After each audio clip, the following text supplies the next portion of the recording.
This is strategically positioning your brand to meet your customer where they're at in each season and then planning for sales growth instead of just reacting to dips.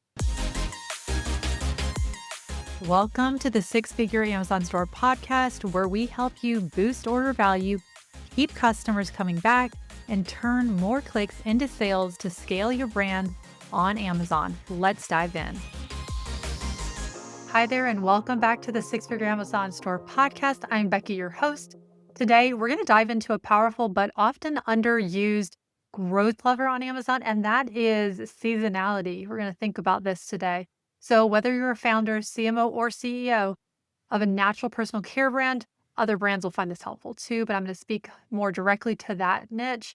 This episode is going to really show you how to get ahead of consumer demand, which I think is really important in this fast moving market, how to align your marketing and product listings with what your customers are already searching for, and then overall how to boost your Amazon sales by leveraging those seasonal keywords and product trends.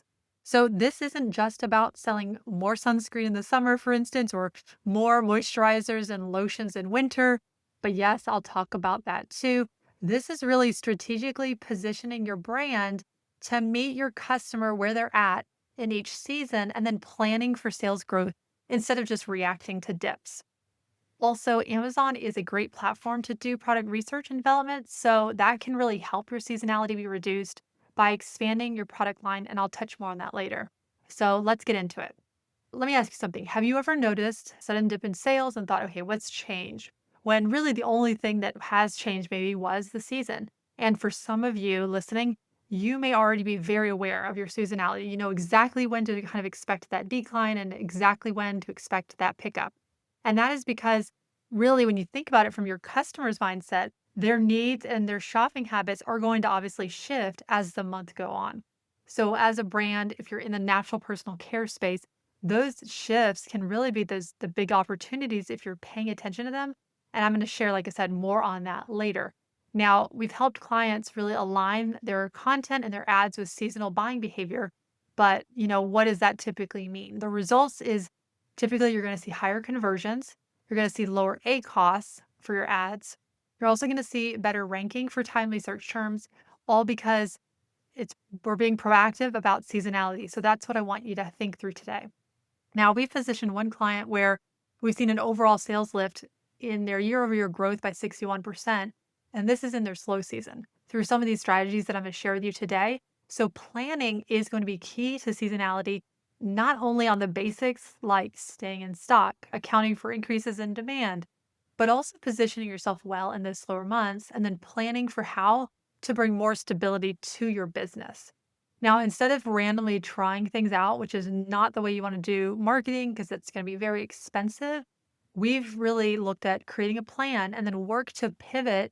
For instance, in that one example there, listing copy, the ad strategy, and also the posts that were focused more on things that were seasonal related. So when you think about winter, think about dry winter skin, winter activities, New Year routines, all those seasonally relevant angles that are backed by keyword trends.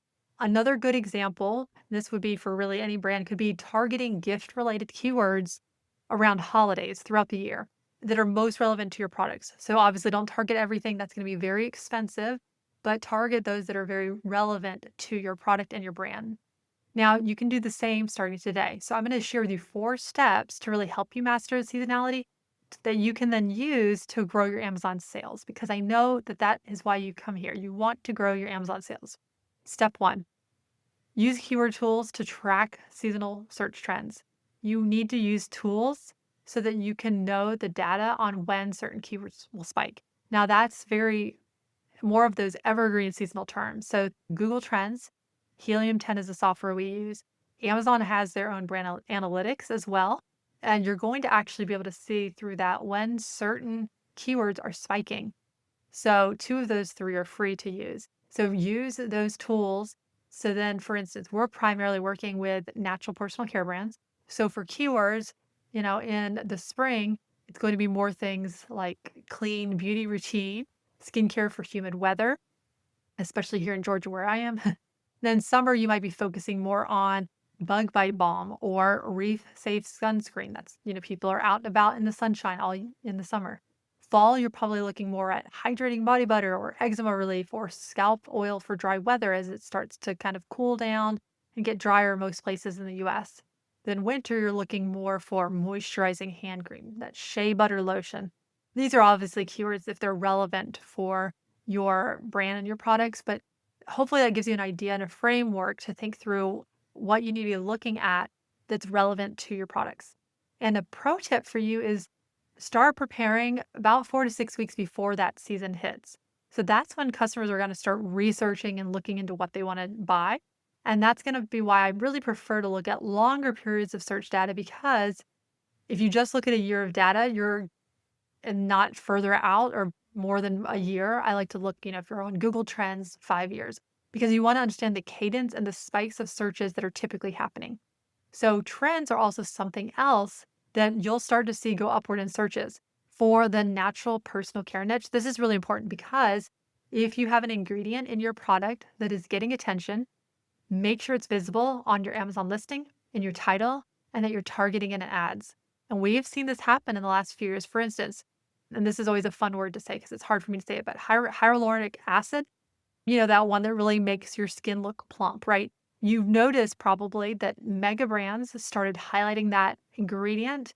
And once a mega brand has done that, you know that it's become popular. But I'm going to tell you, as a small to medium sized business, ideally you want to notice that growth before the bigger brands catch on, because you can pivot faster and you can start targeting that and gain market share on that keyword, especially obviously if it's very relevant.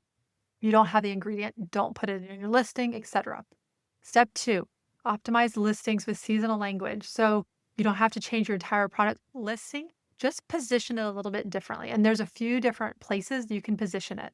The first could be bullet points. So seasonal, usage, perfect for dry winter skin, for instance, or soothing after, sun care. Very seasonal language. A plus content is another way. So the visuals where you can reflect the season, think if it's, summer, bright outdoor imagery. You're thinking winter, you're looking at more of the cozy, comforting tones. Also, your main image will most likely stay consistent. I do recommend you split test it with experiments, but your supporting images can and should evolve. So, the secondary images are really where you can get more specific for that time of the year and really showcase how that time of year your product can and should be used. This will help people. If they can't imagine or understand why they need it, they're not going to buy it. Step 3, create seasonal campaigns in your Amazon ads. So structure campaigns around seasonal keywords. So you can create broad match campaigns to test new terms. You should be doing that year round anyways, but this is especially for seasonal campaigns. Exact match campaigns for your historically strong performers with those more seasonal keywords. And then adjust your bids for terms that spike short term. And then you obviously would want to pull back when the volume drops. I'm going to share a tip on that in just a minute.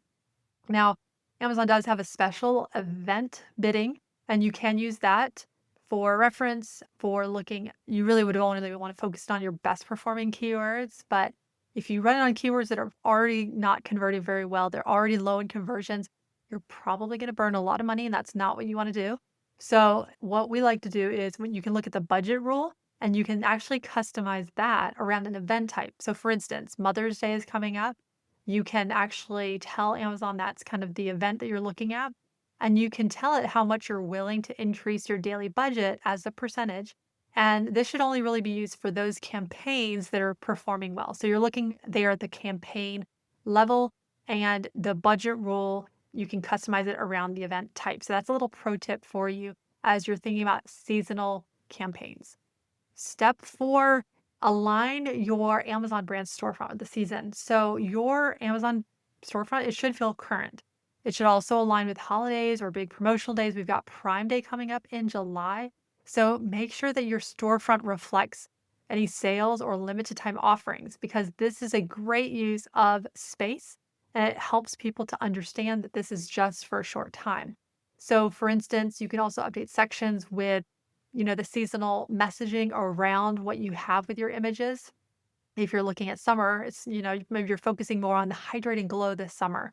If you're looking at your hero images, you want to look at rotating those Also, you can create bundles that speak to seasonal routines and make sure that they're positioned in the right page in brand stores. Typically, the homepage is where you're going to see most traffic, but you'll have to look at the analytics for your brand, but that's typically where we see it. So, for instance, we're in spring right now, so you might think about a spring clean beauty kit. Or if you were in the winter, maybe you're looking at a winter skin rescue set. So, something that it'll help increase your average order value, which is what we're all about on Amazon, because I don't think that brands should be losing money or unprofitable on Amazon, even though I hear that that's what brands are doing because they think that that's how you have to play the game on Amazon. And I will tell you that that's not true. We have seen that not to be the case. So this really helps with all that kind of messaging, the different visuals. It'll help keep your brand feeling fresh. And then it'll also help returning customers to explore more because I've talked about this before, but ad fatigue, it's a very real thing. And that includes your images, but also your storefront as well. Obviously your ad creatives is what I had talked about, videos, etc. So think about all that content and rotating that through seasonally as well. Now, a bonus tip is you can use, and this is what I was alluding to earlier, but you can use brand analytics and also data from tools like Helium 10, for instance, to expand your product line and inform your research and development team. So as you're trying to look to think of what new products do you want that will serve your market well, that'll serve your people well, your customers well. Also, I would say it's really important to do this with your own email list as well, because obviously with Amazon, you're not having that close relationship with the customers that you can via email, but paying attention to what's, happening with what's being searched on Amazon and keyword researching there. And then also, what does your target customer want?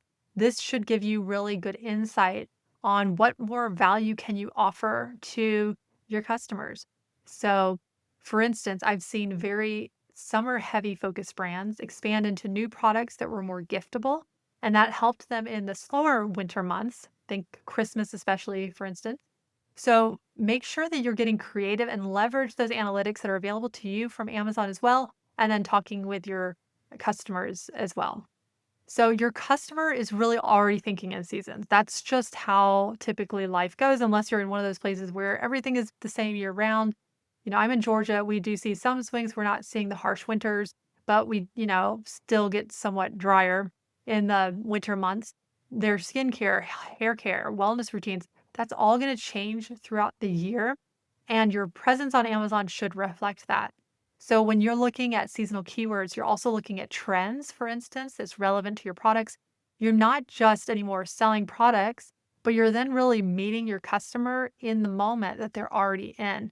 And that is really what you need to do when you want to actually have a conversion to a sale, because that's when really conversion becomes easy, when you're meeting your customer in the moment that they're already in.